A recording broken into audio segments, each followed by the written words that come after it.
Hello, good morning, good afternoon, good evening to everyone. Welcome once again to Teacher on Duty Online Media. And today, I wish to welcome you to the discussion of the question. We have a question to discuss.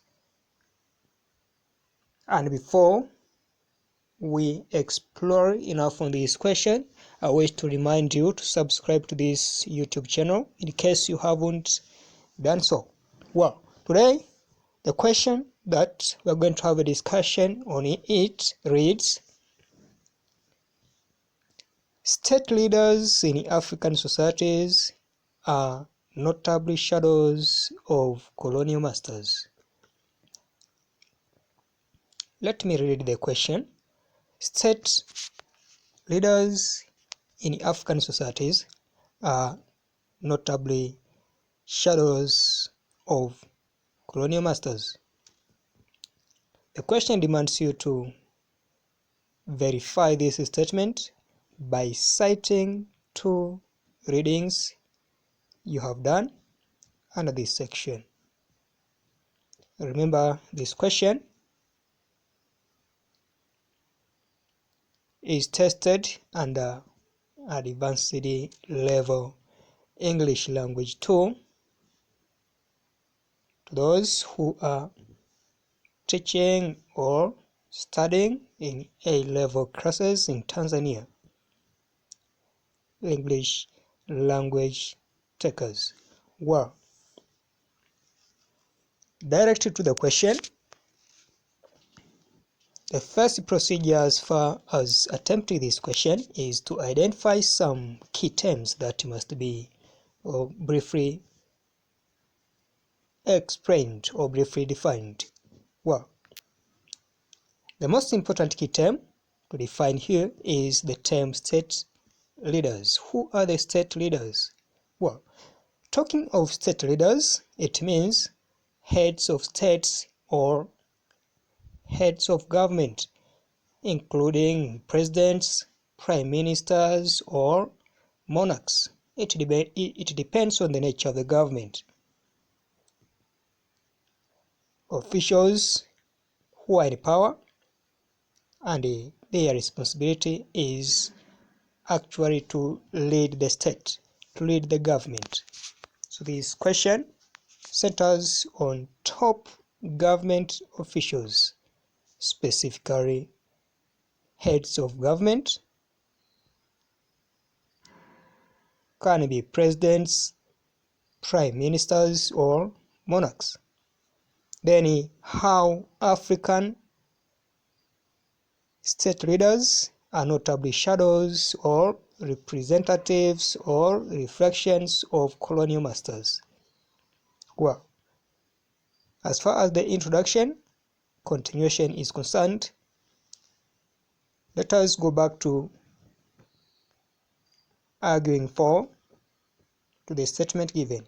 It is true that state leaders in African societies are notably shadows of colonial masters, to mean that post-colonial independence African leaders adopted the behavior of the respective colonial masters, including culture, lifestyles, and selfishness.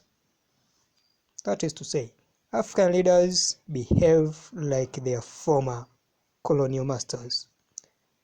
This statement is valid, referring to two novels, A Man of the People by Chinua Achebe and The Beautiful Ones Are Not Yet Born, written by Ai Kwei Ama. Listeners, to begin with A Man of the People, African state leaders are notably shadows of colonial masters through bad practices done by them, as shown below. First,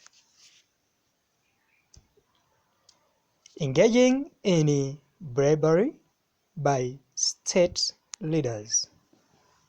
That is to say, state leaders engage in bribery. They illegally offer money or something of value with the purpose of influencing the behavior of particular individuals, especially the majority citizens who are led by them. Chief Nanga in this novel receives bribe from Antonio and Sons companies who want to build a science and art academy.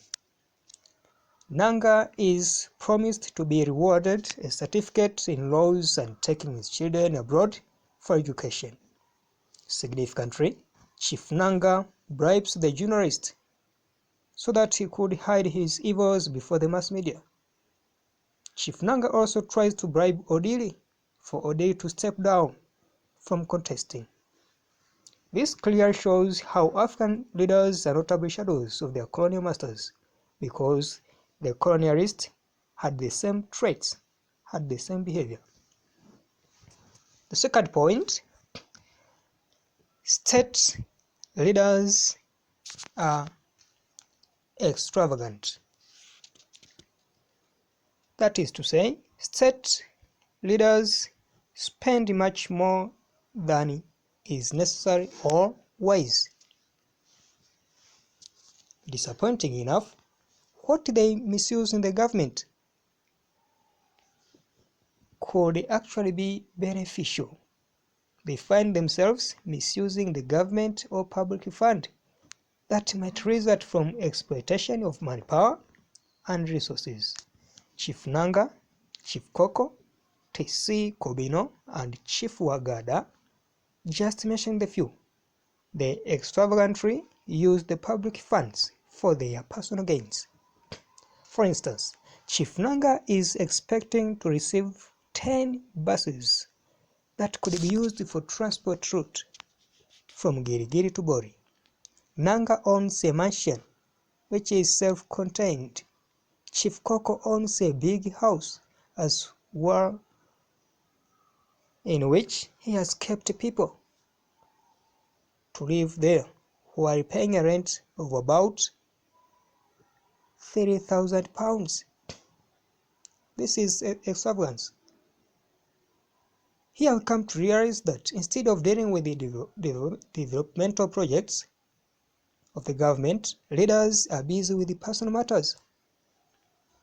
Colonial masters had the same behavior of misusing the government fund by feeding their bellies and developing their homeland abroad out of African wealth. The third point states incompetence of leaders by African state leaders. Leaders are unable or unwilling to adapt to change, and they lack some qualities of good leadership. Remember, in this novel, Chief Nanga is semi-illiterate, who is a standard 6 liver. He is incapable of saving his people who put him into power. He compares an engineer to an earthworm after hearing of the experiment done.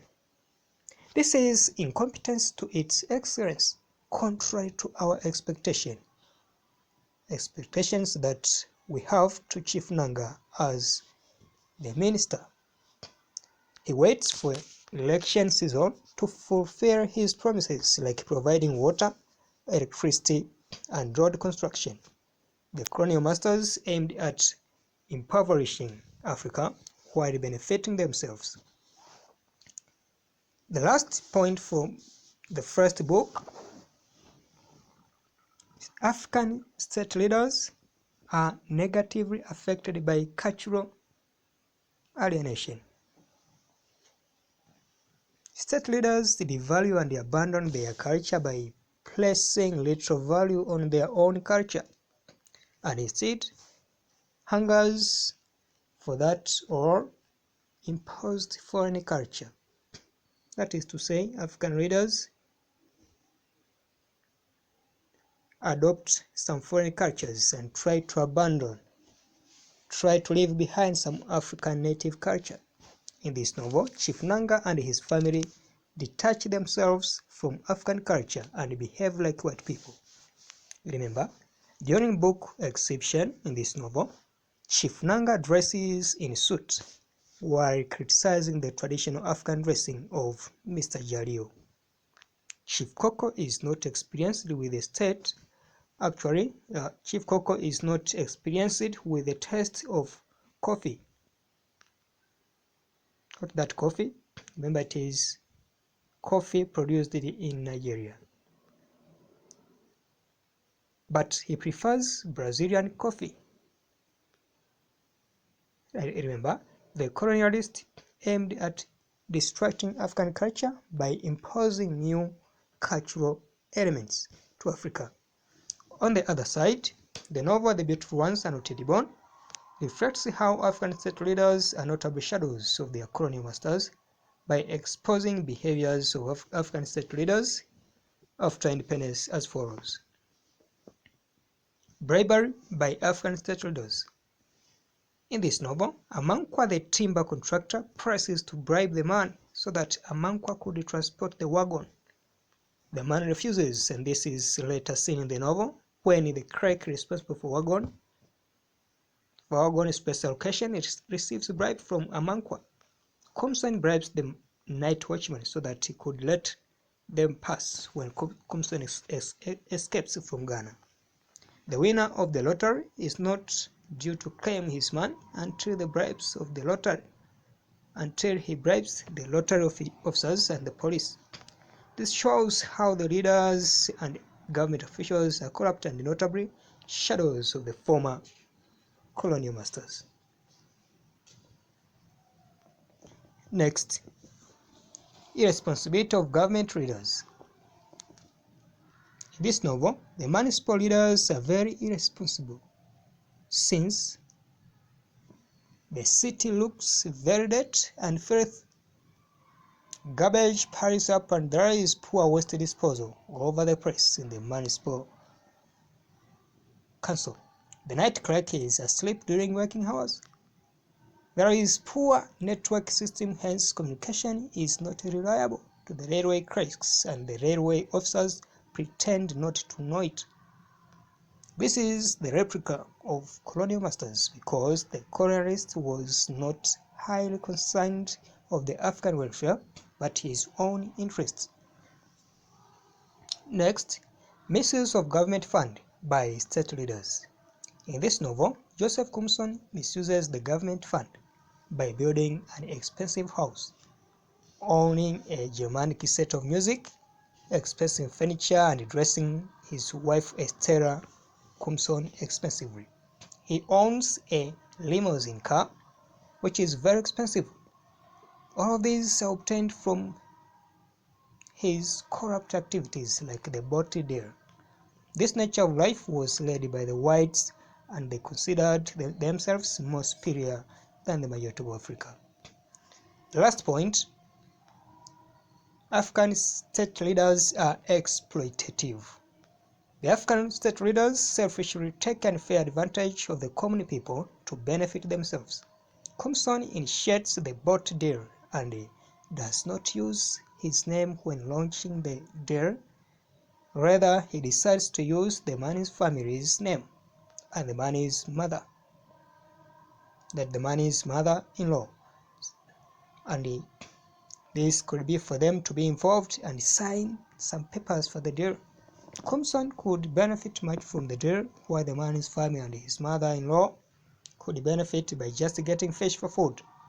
The man is angered much by this act, and he decides to refuse to sign the papers. Leaders like Komson are men in Africa who wish to make huge benefit to the expense of the poor. Exploitation was practiced by the colonialists in Africa, where they exploited manpower and resources, which resulted into African vicious cycle of poverty in Africa until today. Ultimately, in order to restore the better and the new Africa, African state leaders should restore the patriotic spirit of saving Africa, while at the same time they should leave behind all the colonial maneuvers in leadership, because colonial elements in contemporary Africa has created the long-lasting pessimism and plight among the Africans. Thank you very much for listening. Have a good time.